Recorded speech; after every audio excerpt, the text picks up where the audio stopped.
Are you still doing the Roadster Yes. eventually? We're getting close to demonstrating the prototype. Like how And I close? think this will be, one thing I can guarantee is that this product demo will be unforgettable. Unforgettable. How so? Whether it's good or bad, it will be unforgettable. Can you say more? What do you mean?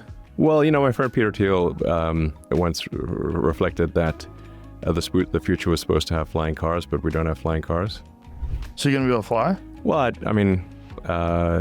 think if Peter wants a flying car, he should be able to buy one. So are you actively considering making an electric flying car? Is this like a real thing? Well, we have to see in the demo. Yeah. So when you do this, like, are you gonna have a retractable wing? Like, what is the idea behind this? Don't be sly. Come on. I can't do the unveil before the unveil, but Tell me off air then. look, I think it has a shot at being the most memorable product unveil ever. It has a shot. And when do you plan on doing this?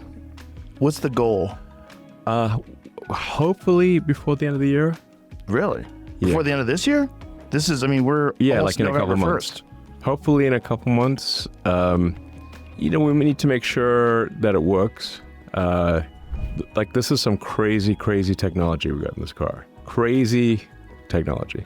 Crazy. So different than what was previously announced, and Yes. is that why you haven't released it yet? Because you keep fucking with it? It has crazy technology. Okay. Is it even a car? I'm not sure. It looks like a car. Let's just put it this way. It's crazier than anything James Bond. If you took all the James Bond cars and combined them, it's crazier than that. Very exciting. Yeah. I don't know what to think Is of it that even a because car? I don't know. it's the limited amount of information I'm drawing from here. Jamie's very suspicious over there. Look at him. Excited. I'm interested. It's still going to be the same. Well, you know what? I mean, if you want to come a little before the unveil, I can show it to you. 100%. Yeah, Yeah, sure. Yeah. let's go. Yeah. Now this is happening whether I wanted to or not. I actually try to slow down AI, by the way. And then the reason I wanted to create OpenAI was to serve as a counterweight to Google, because at the time Google was sort of essentially had unilateral power in AI. They had all the AI, essentially. Larry Page was not taking AI safety seriously. Jason, were you there when he called me a speciesist? Yes, I was there. Yeah. Okay, so You were more concerned about the human race than you were about the machines. You had a clear bias for humanity. yes, I was like, Larry, well, we need to make sure that the AI doesn't destroy all the humans. And then he called me a speciesist, like racist or something, for being pro-human intelligence instead of machine intelligence. I'm like, well, Larry, what side are you on? I mean, that's kind of a concern.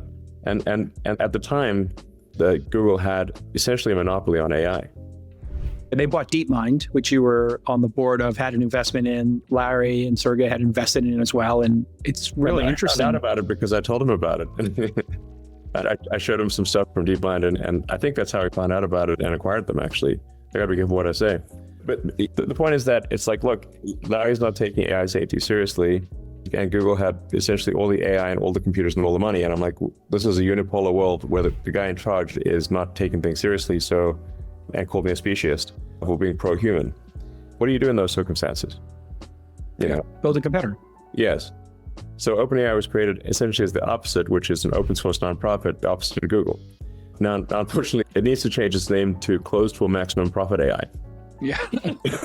Or maximum profit, to be clear. The most amount of, they currently go for the most amount of profit they can possibly get. I mean, It is like I said, it's comical. When you hear Sam, there's an irony maximizer. You have to what is the most ironic outcome for a company that was created to do open source non-profit AI is it's super closed source. It's tied in Fort Knox. The AI, OpenAI source code is locked up, tied in Fort Knox. They are going for maximum profit, like a maximum. Get the bourbon, the steak knife, ready to, yeah. I mean, they're going for the buffet, and they're just diving headfirst into the profit buffet. I mean, it's just, or at least aspiration, the revenue buffet at least. Profit, we'll see. I mean, it's like ravenous wolves for revenue. Ravenous revenue buffet. It's literally like super villain. It's like Bond villain level flip. It went from being the United Nations to being Spectre in like James Bond land. When you hear him say, when Sam says it's gonna like raise 1.4 trillion to build out data centers. Yeah, no, but I think he means it. Yeah, I mean, it's, I would say audacious, but I wouldn't want to insult the word. Actually, I have a question about this. How is that possible? In the earnings call, you said something that was insane. And then I think the math actually nets up, but you said we could connect all the Teslas and allow them in downtime to actually offer up inference. And you can string them all together. I think the math is like, it could actually be like 100 gigawatts. Is that right? So Did you do? If ultimately there's a Tesla fleet that is 100 million vehicles, which I think we probably will get to at some point, 100 million vehicle fleet, and they have, mostly state-of-the-art inference computers in them that each say are a kilowatt of inference computer, and they have built-in power and cooling, and connect to the Wi-Fi. That's the key. Yeah, exactly. Yeah, exactly. And you'd have 100 gigawatts of inference compute. X phone. People keeps talking. Oh man, is that I have a lot on still? my plate, man. I know, It's but it keeps coming up. It keeps coming up where I know I've asked you a couple times. I'm like, this is bullshit, right? But like, I'm not working on You're not working on it. I'm not Nothing. working on a phone. Okay. Have you ever considered it? Has it ever popped into your head? Because you might be the only person that could get people off of the Apple platform. Well, I can tell you where I think things are going to go, which is that we're not going to have a phone or in the traditional sense. What we call a phone will really be an edge node for AI inference, for AI video inference, with some radios to obviously connect to. But essentially, you'll have AI on the server side communicating to an AI on your device, formerly known as a phone, and generating real-time video of anything that you could possibly want.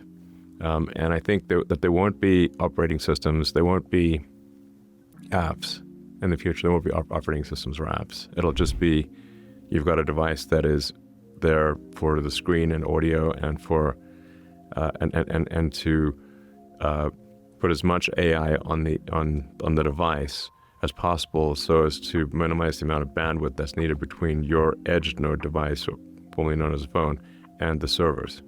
So if there's no apps, what will people use? Like, will X still exist? Will there be email platforms, or will you get everything through AI?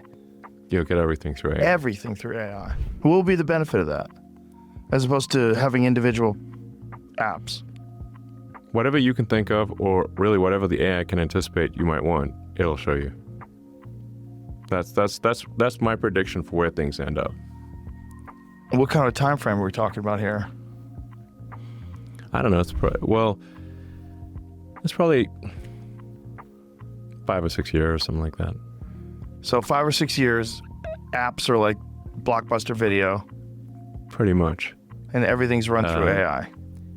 Yeah, and there'll be most of what people consume in 5 or 6 years, maybe sooner than that, will be just AI generated content. So music, videos. There's people have made AI videos using Grok Imagine and using other apps as well, that are several minutes long, or like 10, 15 minutes, and it's pretty coherent. Yeah. It looks good. No, it looks amazing. There's been all of these papers, all of these new models that have been shown to reduce power per token of output by many, many, many orders of magnitude, like not just an order of magnitude, but like maybe 3 or 4. Like, what's your view and all the work you've been doing on where we're headed in terms of power per unit of compute or per token of output? Well, we have a clear example of power efficient compute, which is the human brain. Our brains use about 20 watts of power, and only about 10 watts is higher brain function. Most of it's housekeeping functions, like keeping your heart going and breathing. So you've got maybe 10 watts of higher brain function in a human. And we've managed to build civilization with 10 watts of a biological computer. And that biological computer has like a 20-year boot sequence. So, but it's very power efficient. Given that humans are capable of inventing general relativity and quantum mechanics and discovering general relativity, like inventing aircraft, lasers, the internet, and discovering physics with a 10-watt meat computer, essentially, there's clearly a massive opportunity for improving the efficiency of AI compute. It's currently many orders of magnitude away from that. And it's still the case that a 100 megawatt or even a gigawatt AI supercomputer at this point can't do everything that a human can do. It will be able to, but it can't yet. But like I said, we've got this obvious case of human brains being very power efficient and building civilization with 10 watts of compute. Our bandwidth is very low. The speed at which we communicate information to each other is extremely low. We're not communicating at a terabit. We're communicating more like 10 bits per second. So that should naturally lead you to the conclusion that there's massive opportunity for being more power efficient with AI. At Tesla and at XAI, we continue to see massive improvements in inference compute efficiency. Before you even accepted this role of running Doge and being a part of all that, did you have any idea that it was this fucked up? I did, yeah. When did you start knowing? I guess about 2 years ago.